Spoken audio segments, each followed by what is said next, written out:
Hello दोस्तों, welcome to only IAS. Date है आज की 31 दिसंबर 2022 एंड आप सभी का स्वागत है आज के एडिटोरियल डिस्कशन में। देखिए, आज हम टोटल 3 मुद्दे डिस्कस करने वाले हैं। हमारा पहला मुद्दा होगा India needs a new vision. दरअसल में देखिए, जो शशि थरूर जी हैं उनके द्वारा ये आर्टिकल लिखा गया है, उनके साथ एक और भी पर्सन है, बट थोड़ी इंग्लिश टफ है यहाँ पे इस आर्टिकल की, बट हम अच्छे से समझने की कोशिश करेंगे। काफी इंटरेस्टिंग आर्टिकल है। उसी तरह से जो दूसरा मुद्दा होगा हमारा, वो होगा कफ सिरप डेथ्स के रिगार्डिंग। एंड तीसरा मुद्दा होगा हमारा G20 से संबंधित। ये काफी इंपॉर्टेंट है G20 आने वाले आपके प्रीलिम्स के लिए भी एंड साथ ही साथ मेंस के लिए भी। तो काफी एक होलिस्टिक आर्टिकल था यहाँ पे न्यूज़पेपर के अंदर, तो पूरा अच्छे से उसको डिस्कस कर लेंगे। राइट, आगे बढ़ते हैं, बट उससे पहले आज की quote of the day, that is all good things must come to an end. अब आप सोच रहे होंगे सर आज की कोट तो काफी डिफरेंट सी है। The answer is yes. क्यों ऐसे डिफरेंट है? देखो, आज क्या है, 31 दिसंबर। ठीक है, 2022 साल जो है वो आज खत्म होने वाला है। कल से हमारा 2023 में एक नया साल स्टार्ट हो जाएगा। अब ये जो साल है 2022, यहाँ पर हो सकता है आप में से कुछ लोगों के लिए काफी अच्छा साल गया हो, आप लोगों ने काफी अच्छी तैयारी करी हो, या फिर इवन आपके फैमिली के अंदर, अपने पर्सनल लेवल के अंदर आपके लिए काफी अच्छा साल गया हो।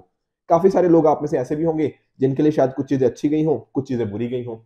Whereas on the other hand, कुछ शायद आप में से ऐसा भी सोच रहे होंगे कि सर नहीं, ये साल तो बिल्कुल ही गड़बड़ गया है, बिल्कुल ही खराब गया है। राइट, ऐसे आई एम वेरी श्योर आप कहीं ना कहीं तीनों कैटेगरीज में से कहीं लाई करते होंगे। देखो, अगर तो आप पहली कैटेगरी में हो तो बहुत बढ़िया। अगर आप दूसरी या तीसरी कैटेगरी में हो ना, तब भी कोई दिक्कत वाली बात नहीं है। रीजन क्या है?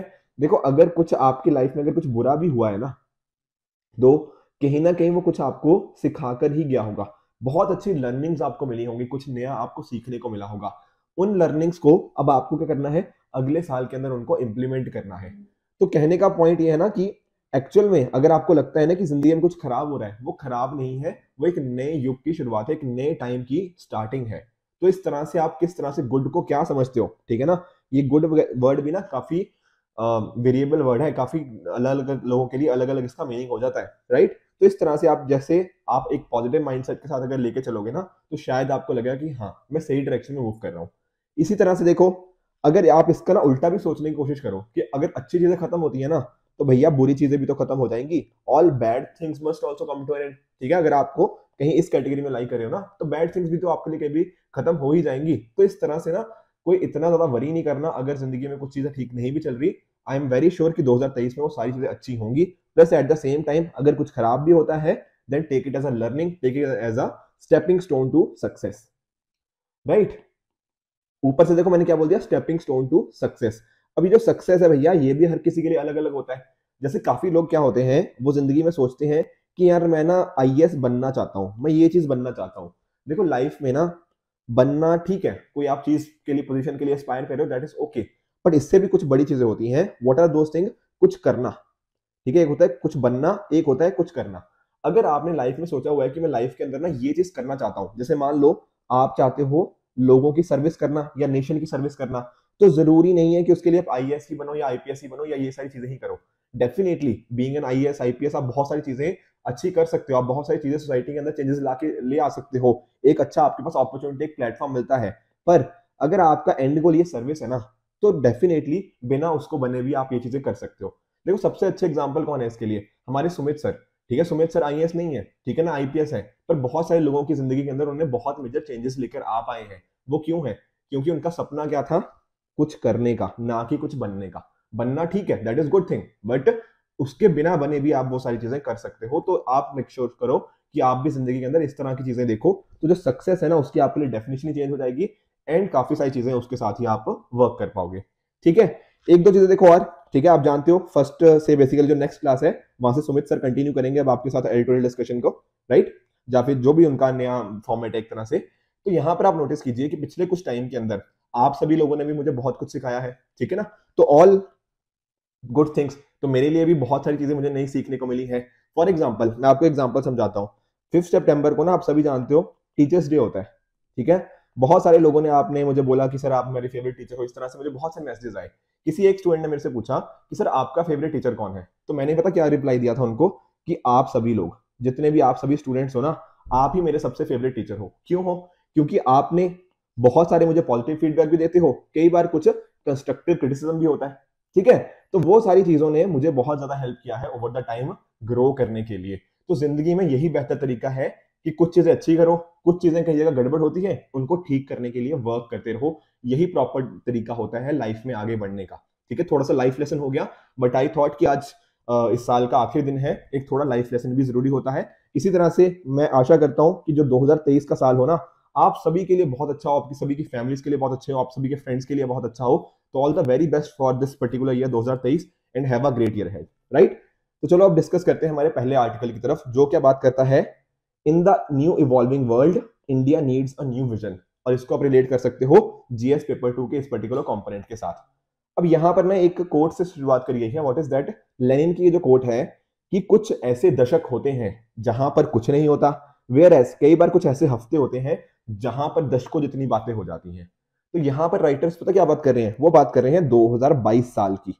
उनका ऐसा मानना है कि 2022 एक ऐसा साल रहा ना कि एक साल के अंदर ही हजारों चीजें होगी, बहुत बड़ी बड़ी चीजें। जैसे फॉर एग्जांपल देखो, आप जानते हो जब हमने इस साल की शुरुआत करी थी तो कोविड-19 पेंडेमिक एक मेजर चैलेंज की तरह था, अभी भी है, मैं मना नहीं कर रहा, पर फिर भी काफी हद तक ना हमने अपने वैक्सीनेशन करते हुए काफी सारी चीजों को ठीक कर लिया है। आज के टाइम पर दुनिया में सिचुएशन खराब है, कई जगह चाइना हो गया या और काफी सारी कंट्रीज के अंदर, बट अदरवाइज ये जो पूरा साल रहा है पिछले साल के कंपैरिजन में in terms of covid pandemic हमने काफी हद तक नॉर्मलसी अचीव कर ली है। अब देखो ये थोड़ा हम इससे दूर हुए ही थे कोविड-19 पैंडेमिक से, फिर फरवरी के एंड में, ठीक है, तो आई थिंक 24 फरवरी थी उस दिन, तो 24 फरवरी के आसपास हमें क्या देखने को मिल जाता है, रशिया यूक्रेन कॉन्फ्लिक्ट। ठीक है, रशिया ने, आप जानते हो किस तरह से जो ग्लोबल चीजें थी उनको काफी तेजी से चेंज कर दिया। और ऐसा ना शायद ही दुनिया में हमें कभी देखने को मिला है कि एक पैंडेमिक से अभी हम उभरे नहीं थे, हमने एक मेजर वॉर की तरफ जन्म ले लिया। तो ऐसा बहुत ही रेयरली होता है। तो इस तरह से राइटर ने बात क्या करी है कि 2022 एक काफी एक मेजर ईयर हमारे लिए बन जाता है। इसके साथ ही आप जानते हो देखो, रिसेशन जैसी सिचुएशन बहुत सारी कंट्रीज में आई, ऊपर से ट्रेड को वेपनाइजेशन किया गया। ठीक है ना, आप जानते हो जो यूरोप था वो बहुत ज्यादा हैवीली डिपेंडेंट है रशियन गैस के लिए। ठीक है ना, तो इस तरह की चीजें हमें देखने को मिली। जब वहां से गैस नहीं आ रही थी तो क्या हुआ, गैस की शॉर्टेज होगी विंटर के अंदर, तो बहुत सारे लोगों की जिंदगी, काफी सारी सिचुएशन उनमें खराब हो गई। उसके साथ ही देखो चाइना बहुत ज्यादा एग्रेसिव पहले भी था, इस साल भी उसने अपने एग्रेशन को कंटिन्यू किया। इसके साथ ही देखो अमेरिका ने क्या कोशिश करी, अमेरिका ने भी थोड़ी रिस्ट्रिक्शंस लगाने की कोशिश करी कि बाहर से सामान ना आए, इंपोर्ट वो कम करे दूसरे कंट्रीज से। इस तरह की चीजें हमें देखने को मिली। तो पहले जो आपस में काफी ट्रेडिंग काफी आसानी से हो सकती थी ना, अब एक तरह से वो एनिमी ट्रेड होने लगी कि बहुत मुश्किल से ना ट्रेडिंग हो रही है, रिस्ट्रिक्शंस लगा रहे हैं। जो अमेरिका फर्स्ट की जो पॉलिसी देखो काफी टाइम से वैसे चली आ रही है, उसको एक तरह से कंटिन्यूशन देखने को मिली। प्रोटेक्शनिज्म हमें देखने को मिला काफी सारी कंट्रीज के ऊपर, जहां पर ढेरों ही ट्रेड रिस्ट्रिक्शंस हमें यहाँ पर देखने को मिल जाती हैं। अब इंडिया का अगर आप नोटिस करोगे, देखो इंडिया ने पिछले 30-40 सालों में ना अच्छी इकोनॉमिक ग्रोथ दिखाई है। अच्छा हमारा ना एक्सपोर्ट्स भी हम ज्यादा से ज्यादा कोशिश कर रहे हैं कि उसके इंक्रीज करने की, और यहाँ पर हमने नई नई हमें जॉब्स भी हमें यहाँ पर देखने को मिल जाती हैं। अब इंडिया आजकल के टाइम पे ना बहुत ही थोड़ा बीच में फंसा हुआ है। कैसे सर, देखो एक तरफ है जो वेस्टर्न हो गया कंट्रीज हो गया, यूएसए हो गया, वेस्टर्न यूरोप हो गया, दूसरी तरफ हो गया रशिया चाइना, ये सारे ट्रेडिंग ब्लॉक्स आ जाते हैं। तो कैसे इंडिया इसको मैनेज कर पाएगा, एक इंपॉर्टेंट क्वेश्चन यहाँ पे बन जाता है। इसके साथ ही देखो अगर चाइना की बात करें ना, तो आप जानते हो देखो चाइना के द्वारा मिलिट्री एग्रेशन इस साल भी कंटिन्यू रहा। हमने 2020 में देखा था, ठीक है ना, अब 2022 में भी हमें अरुणाचल प्रदेश और इसके आसपास में जो एरिया से तवांग, वहां पर हमें ये सिचुएशन देखने को मिल जाती है। अब चाइना ने देखो जैसे डेट ट्रैप जो हो गया, डेट डिप्लोमेसी, बहुत सारी कंट्रीज को बेइंतहा लोन बांट दिया, ठीक है, पैसा बांटा, और उस तरह से उसने अपने तरफ करने की कोशिश करी। इकोनॉमिक पावर चाइना की देखो, इकोनॉमी पिछले काफी दशकों से, पिछले 3-4 दशकों से काफी तेजी से आगे बढ़ी है, एंड इस वजह से उसकी वर्ल्ड ऑर्डर में काफी एक मेजर रोल बन गया है। साथ ही साथ एक तरह से उन्होंने बात करी है कॉमन एनिमी की, यूएसए एक तरह का कॉमन एनिमी बन जाता है। तो इस तरह की सिचुएशन से चाइना काफी तेजी से आगे बढ़ रहा है। ऊपर से अगर आप नोटिस करो, देखो चाइना में ना इतनी सारी चीजों की प्रोडक्शन होती है, ठीक है, चाइना क्या बन चुका है, दुनिया की फैक्ट्री बन चुका है। इस वजह से चाइना के अंदर इतना कॉन्फिडेंस है। अगर आप नोटिस करो, जैसे देखो इंडिया है, ठीक है, मैं इंडिया की कोई वो नहीं कर रहा, बट अदरवाइज आप नोटिस करो, इंडिया है चाइना है, क्या इंडिया ऐसा कर सकता है कि कल को बोले कि चाइना से हम ना सामान बंद कर रहे हैं, चाइना से इंपोर्ट करवाना बंद कर रहे हैं? The answer is no. क्यों? क्योंकि चाइना, जो इंडिया है ना, चाइना के ऊपर बहुत ज्यादा डिपेंडेंट हो चुका है। मैंने आपके साथ पहले भी डिस्कस किया हुआ, हमारे जो अलग अलग एक्टिव फार्मास्यूटिकल इंग्रेडिएंट्स होते हैं, एपीआईज हो गया, ठीक है ना, उसी तरह से सोलर सेल्स हो गया, इस तरह से बहुत सारे आइटम्स ना हम चाइना के मंगाते हैं। तो इंडिया बहुत ज्यादा हैविली डिपेंडेंट है। कल को अगर सोचो हमने बोल दिया कि नहीं चाइना से सामान बंद, बिल्कुल बंद कर दिया, तो उसका नुकसान पता किसको होगा? वो नुकसान इंडिया को ही होगा, क्योंकि इंडिया में वो चीजें सारी क्या होंगी, वो बन नहीं पाएंगी। जैसे अभी हुआ ना कि यूरोप और रशिया, अगर यूरोप ने मोल दिया कि रशिया से हम चीजें नहीं मंगाएंगे, तो उसका नुकसान किसको देखने को मिला? वो नुकसान भी यूरोप को ही देखने को मिला। तो इस तरह की सिचुएशन से हमें बचना पड़ेगा, अपने आप को हमें और मजबूत करना पड़ेगा। और जैसे चाइना जिस तरह से आगे बढ़ रहा है ना, अगर चाइना की ये प्रेजेंस या फिर चाइना का जो ग्लोबल वर्ल्ड ऑर्डर जो सोच रहा है, उसको अगर हमें कहीं रोकना है ना, उसका एक ही तरीका है, वो क्या है कि इंडिया और भी पावरफुल बने। इंडिया में अगर फैक्ट्रीज लगेंगी, लाखों करोड़ों लोगों को जॉब्स मिलेंगी, इंडिया के पास इंडिया में बहुत सारी चीजें प्रोड्यूस होंगी, वहां से इंडिया क्या करेगा, उन चीजों को एक्सपोर्ट करेगा, इंडिया की इकोनॉमी भी स्ट्रांग हो पाएगी। आप कुछ सोचो ना, मुझे एक बात बताओ, ये चाइना इतना ज्यादा अकड़ता क्यों है, क्यों इतना ज्यादा इसको इंपॉर्टेंस मिलती है? रीजन क्या है? इनकी इकोनॉमी बहुत ज्यादा अच्छी है, ठीक है ना, इनके पास बहुत सारे डॉलर्स पड़े हुए हैं, बहुत सारा पैसा है इनके पास, चाइना के पास। तो सोचो अगर इंडिया भी यही चीज कर ले, क्या आपको नहीं लगता कि इंडिया इस डायरेक्शन में मूव कर पाएगा? The answer is yes. तो डेफिनेटली इंडिया को इकोनॉमी के ऊपर बहुत ज्यादा फोकस करना पड़ेगा। पर इकोनॉमी अगर ऊपर हमारा यहाँ ना, इकोनॉमी अगर बिल्डिंग है ना, तो इसके नीचे का पिलर, बेसिकली नीचे का जो जड़ें होती है, तो जड़ क्या है इसकी? वो जड़ है सोशल हार्मनी। अगर आप सोचो, देखो इंडिया में भी ना आप नोटिस करते होंगे, देखो बहुत बार ना रिलीजन के बेसिस के ऊपर या फिर कास्ट बेसिस के ऊपर या किसी भी कारण की वजह से बहुत जगह पे लड़ाइयां हो जाती हैं, एक दूसरे के साथ दंगे वगैरह हो जाते हैं।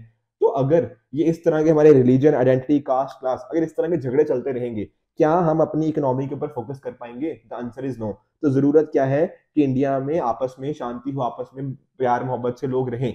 अगर वो सारी चीजें हमें देखने को मिलती हैं, तो इकोनॉमी भी हमारी धीरे धीरे अच्छी हो जाएगी। थोड़ा सा यहाँ पर ना इन्होंने कांग्रेस बेसिकली जो भारत जोड़ो यात्रा है उसकी बात करी है, पर हम उसको उतना डिस्कस नहीं करेंगे, ठीक है ना, मैं नहीं चाहता कि थोड़ा इसको पॉलिटिक्स का लिंक करें। बट अदरवाइज नोटिस करो, इनका बात यही है कि सोशल हार्मनी के बेसिस के ऊपर ही ना हम उसको प्रमोट कर सकते हैं, हमारी इकोनॉमी को। तो आपस में इंडिया के जो सोशल फैब्रिक है, जो हम बात करते हैं ना यूनिटी इन डाइवर्सिटी की, इसको मजबूत रखना हमारे लिए बहुत ज्यादा इंपॉर्टेंट है। अगर ये मजबूत नहीं रहेगा, तो एक कंट्री में जो हो गया क्या, बहुत सारे हमें कम्युनल क्लैशेस वगैरह देखने को मिल जाएंगे, जहां पर अलग अलग लोग आपस में लड़ेंगे, और उसका इंपैक्ट किसके ऊपर होगा?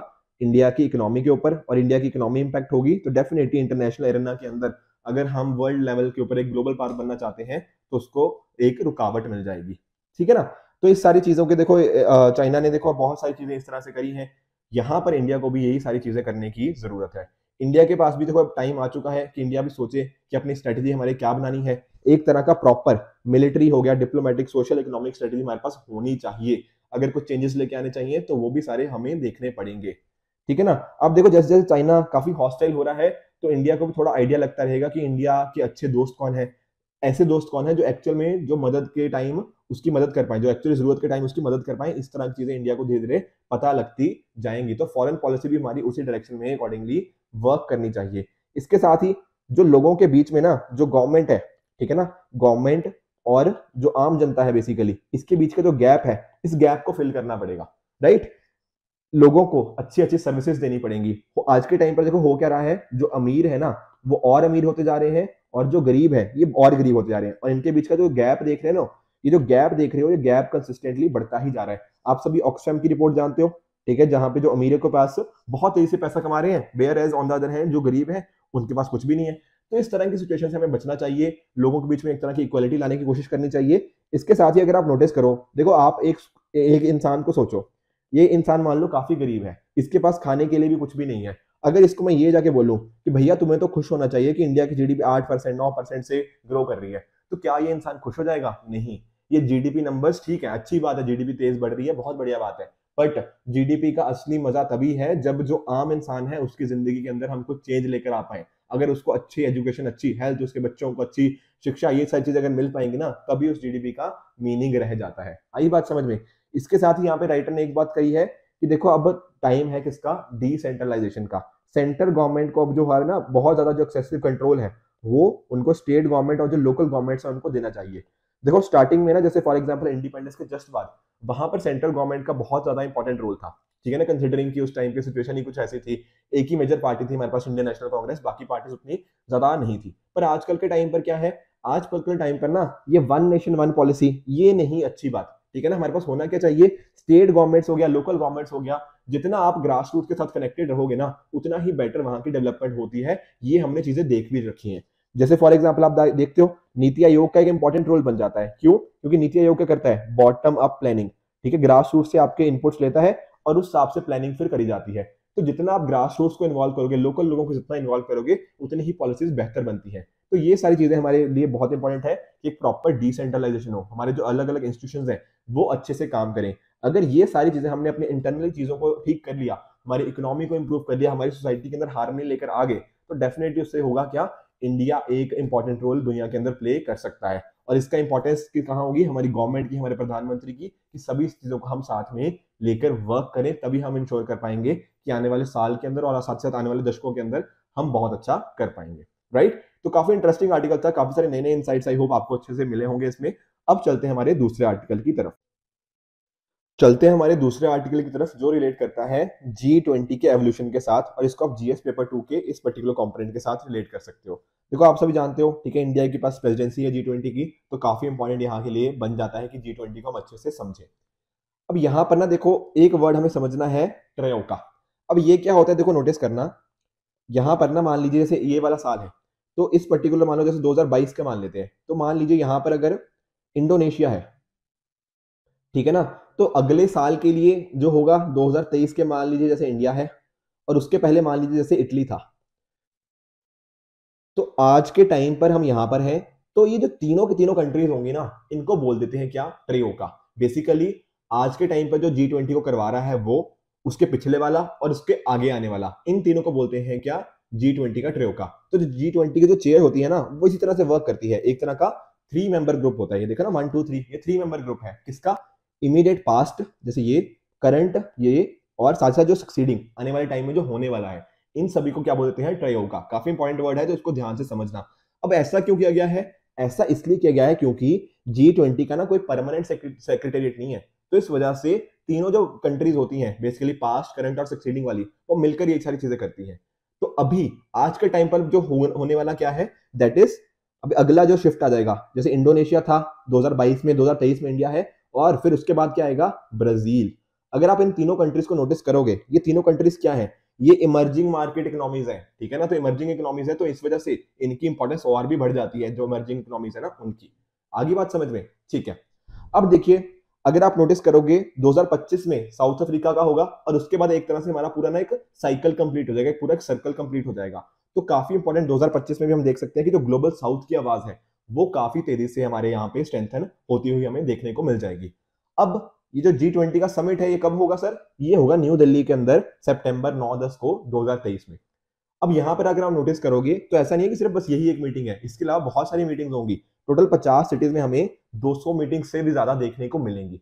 अब यहाँ पर आप नोटिस करो, अलग अलग देशों से अलग अलग लोग आएंगे, बिल्कुल आएंगे सर, वो अलग अलग सिटीज को विजिट करेंगे, बिल्कुल। तो हमारा एक टूरिज्म बढ़ेगा, हमारा जो इतना स्ट्रॉन्ग कल्चरल हेरिटेज, इतना रिच कल्चरल हेरिटेज है, वो दुनिया को हम दिखा पाएंगे। इंडिया की जो सॉफ्ट पावर है वो काफी ज्यादा प्रमोट होगी, इंडिया की जो इकोनॉमिक ग्रोथ है हम उसको अच्छे से शोकेस कर पाएंगे। और इंडिया ये कब कर रहा है, हमारे जब इंडिपेंडेंस के 75 ईयर्स हो रहे हैं, ठीक है ना, उसके साथ ही इंडिया क्या बन चुका है, 5th लार्जेस्ट इकोनॉमी। तो इंडिया के पास बहुत अच्छी खासी एक अपॉर्चुनिटी है कि हम कैसे G20 को अच्छे से यूज कर पाए।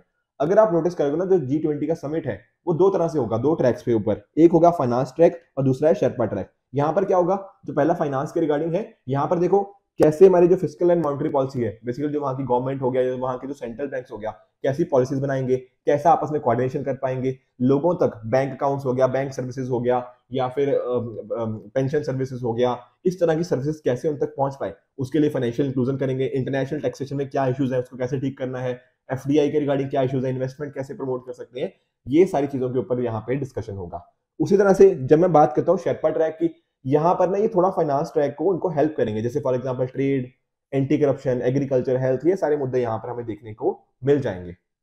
अब देखो, हम एक बार समझ लेते हैं कि आखिर ये G20 इवॉल्व कैसे हुआ है। देखो सबसे पहले आप जानते हो ना कि एक हमारे पास ग्रुप था G7 के नाम से, ठीक है ना, पहले एक्चुअली में G6 था, फिर G7 हुआ, फिर G8 हुआ, फिर रशिया को निकाल दिया, वापस से G7 हुआ। तो इस तरह के G7 की हिस्ट्री रही है। तो यहाँ पर अगर आप नोटिस करोगे, G7 क्या है, ये दुनिया की सबसे डेवलप्ड कंट्रीज मानी जाती हैं, जैसे United states of America, Japan, Canada, Germany, France, Italy और यूनाइटेड किंगडम।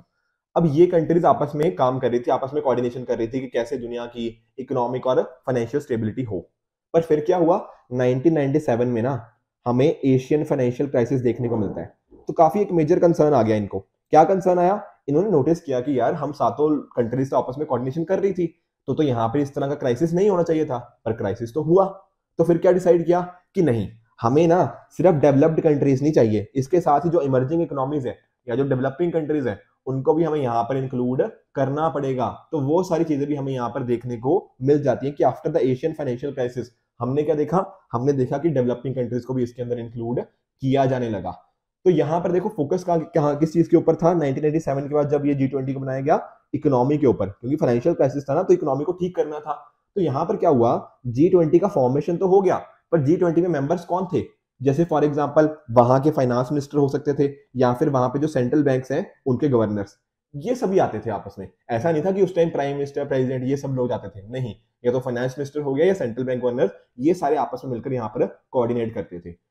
फिर ये सारी सिचुएशन चलती रही, आपस में ये डिस्कशन करते रहे G20 के जो finance ministers and central bank governor से।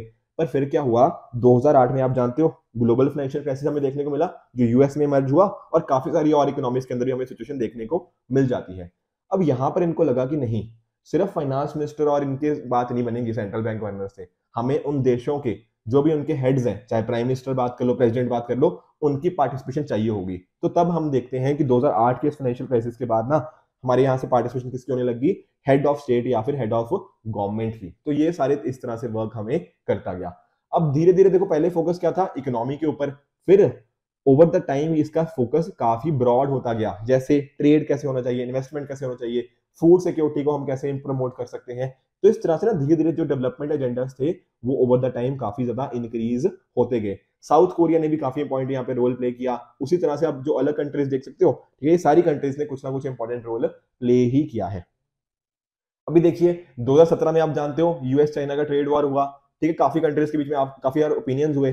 तो जनरली ना हम पहले बात करते थे यूनैनिमसी की, कि आपस में ना एक तरह का कंसेंसस बने, 20 की 20 कंट्रीज के अंदर आपस में कंसेंसस बने।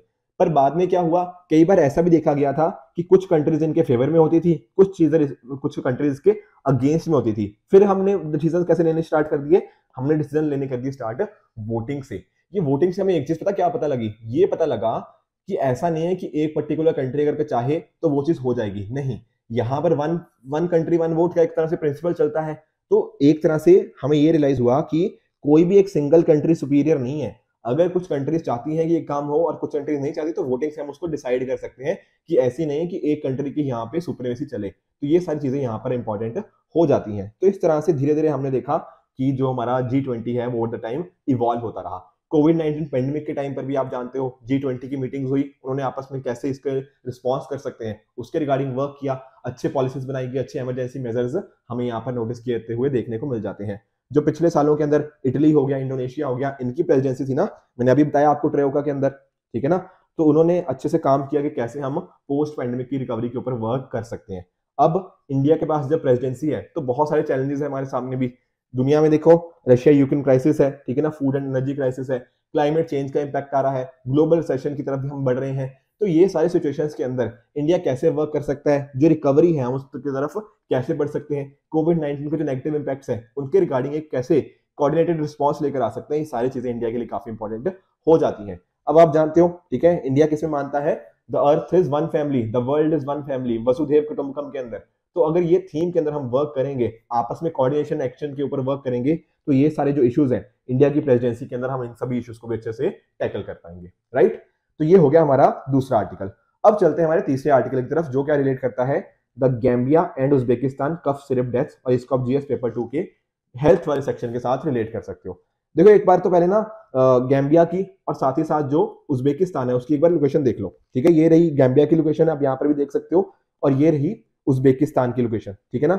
यहाँ पर देखो ये इंडिया पूरा ही है, ठीक है ना, ऐसा मत समझना, मैंने पूरा ही ड्रॉ किया हुआ है यहाँ पे नोटिस कर सकते हो, ठीक है ना, कि कश्मीर इंडिया का काफी इंटीग्रल पार्ट है डेफिनेटली, बट मेजर हमें यहाँ पे फोकस करना है यहाँ पर उज्बेकिस्तान के ऊपर। उज्बेकिस्तान की आप लोकेशन यहाँ पर नोटिस कर सकते हो, ठीक है। कई बार ना इस तरह के क्वेश्चन पूछ लेता है कि उज्बेकिस्तान की कौन कौन सी बाउंड्रीज है, तो वो आप यहाँ पर नोटिस कर सकते हो। अब देखो यहाँ पर हुआ क्या है, अगर आप नोटिस करो दिसंबर 2021 को और दिसंबर 2022 को, तो काफी दोनों में फर्क देखने को मिलेगा। मैं समझाता हूँ कैसे। दिसंबर 2021 में ना बेसिकली एक साल पहले पूरी दुनिया की जो अलग अलग कंट्रीज हैं वो इंडिया को काफी थैंक यू बोल रही थी। क्यों सर थैंक यू बोल रही थी?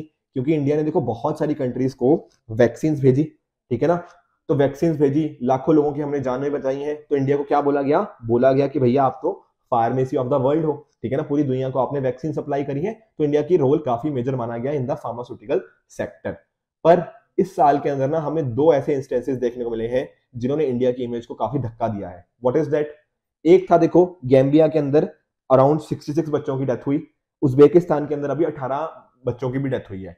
अब यहां पर ऐसा बोला जा रहा है कि जो इंडिया के दो ड्रग मैन्युफैक्चरिंग फर्म थी ना, उनके ऊपर एक तरह का क्या है, एक्विजिशन लगाया गया है कि आपने जो इस पर्टिकुलर जो कफ सिरप्स थे उनकी वजह से डेथ हुई है। ऑल्दो एग्जैक्ट हमारे पास प्रूफ नहीं है इसके रिगार्डिंग कि एग्जैक्टली उसके साथ उसी वजह से हुई है, बट काफी एक लिंकेज माना जा रहा है। जैसे फॉर एग्जांपल मैं बताऊं आपको, अगर गैम्बिया के अगर हम नोटिस करें तो गैम्बिया केस को किसने हाईलाइट किया था? वर्ल्ड हेल्थ ऑर्गेनाइजेशन ने, ठीक है। अभी जो रिसेंट वाला उज्बेकिस्तान के रिगार्डिंग है वो वहां की हेल्थ मिनिस्ट्री ने इसको हाईलाइट किया है।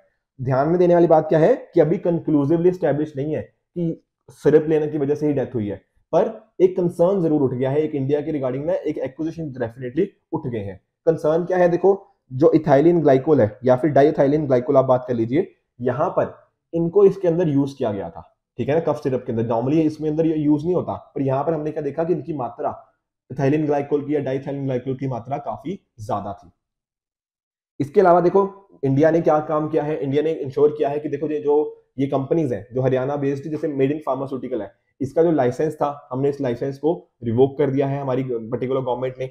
जो डीसीजीआई है, drug controller general of India, उन्होंने भी बोला है कि हमने कुछ सैंपल्स भेजे थे डब्ल्यूएचओ को, तो डब्ल्यूएचओ ने तो बोला था वो वाले सैंपल्स कंटामिनेंट उसके अंदर नहीं है, तो ये वाले पर्टिकुलर सैंपल्स के अंदर आप कैसे कंटामिनेंट निकाल रहे हो? तो ये सारी सिचुएशन हमें यहाँ पर देखने को मिल जाती है, ठीक है ना। तो इंडिया ने भी इनफैक्ट ये बोला कि जो गैम्बियन स्कैंडल था वो एक तरह से कोशिश थी क्या, कि इंडिया की इमेज को, इंडिया की जो रेपुटेशन है उसको खराब करने की एक तरह से कॉन्स्पिरेसी थी। तो देखो सेम चीज मैरियन बायोटेक के अंदर भी हमें देखने को मिल जाती है, जो अभी उज्बेकिस्तान के रिगार्डिंग डेथ्स हुई हैं, वहां पर भी इंडिया ने क्या किया है, एक्सपोर्ट लाइसेंस को कैंसिल कर दिया, उनके एक्सपोर्ट लाइसेंस को रिवोक कर दिया है।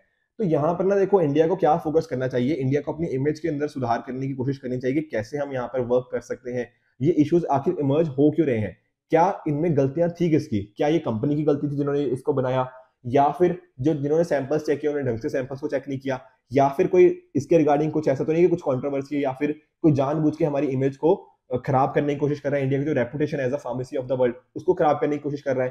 तो ये सारी मिस्टेक्स को हमें ठीक करना पड़ेगा, इसके ऊपर वर्क करने की जरूरत है।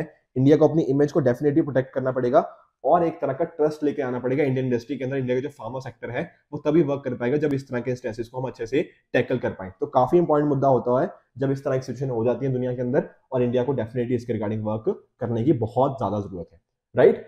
तो फ्रेंड्स, ये थे आज के तीनों के तीनों आर्टिकल जो मैं आपके साथ डिस्कस करना चाहता था। इसी तरह से आप भी अपने एंड पे हार्ड वर्क करते रहिए। Goodbye and good luck.